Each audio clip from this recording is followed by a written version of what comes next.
بسم اللہ الرحمن الرحیم۔ آج ہم انشاءاللہ العزیز بات کریں گے کہ کیا عقیدے میں بھی تقلید ہوتی ہے یا نہیں۔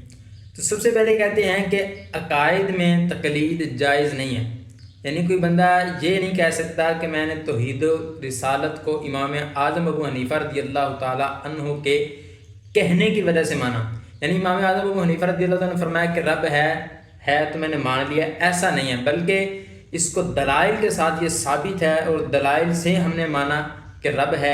آقا علیہ السلام اللہ پاک کے آخری نبی ہیں، یعنی توحید و رسالت کو امام اعظم ابو حنیفہ رضی اللہ تعالیٰ عنہ کے کہنے کی وجہ سے نہیں مانا، بلکہ یہ دلائل کے ساتھ ثابت ہے، اس وجہ سے ہم نے مانا۔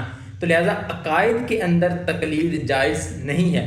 اسی طرح کہتے ہیں کہ جو 5 گانہ نماز ہے، یا اسی طرح 30 روزے ہیں، یا حج ہے، زکوٰۃ ہے، ان کے اندر بھی تقلید جائز نہیں ہے۔ مثال کے طور پہ کوئی بندہ یہ نہیں کہہ سکتا کہ میں نے امام اعظم ابو حنیفہ رضی اللہ تعالیٰ عنہ کے کہنے کی وجہ سے مانا، امام مالک کے کہنے کی وجہ سے مانا، امام شافعی کے کہنے کی وجہ سے مانا، یا امام احمد بن حنبل رحمۃ اللہ تعالیٰ علیہ ان بزرگان دین کے کہنے کی وجہ سے میں نے یہ مانا کہ 5 گانہ نماز ہے، روزے ہیں، زکوٰۃ ہے، حج ہے۔ نہیں، کیونکہ یہ نص قطعی سے ثابت ہے، یہ قرآن کا فیصلہ ہے، قرآن کا حکم ہے کہ 5 وقت کی نماز ہے، اسی طرح روزے ہیں، زکوٰۃ ہے، حج ہے۔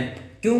یہ قرآن پاک سے ثابت ہے، لہذا ہمارے سامنے دلائل موجود ہیں جس کی وجہ سے ہم نے یہ ماننا ہے کہ نماز بھی ہے، روزے بھی ہیں، زکوٰۃ بھی ہے، حج بھی ہے۔ تو لہٰذا ان عقائد میں کسی بھی امام کی تقلید جائز نہیں۔ تو اللہ تعالیٰ ہمیں ان کو سمجھنے کی توفیق عطا فرمائے، ان پہ عمل کرنے کی توفیق عطا فرمائے، آمین بجاہ نبی الامین وصلی اللہ تعالی علی خیر خلقہ محمد وصحبہ اجمعین۔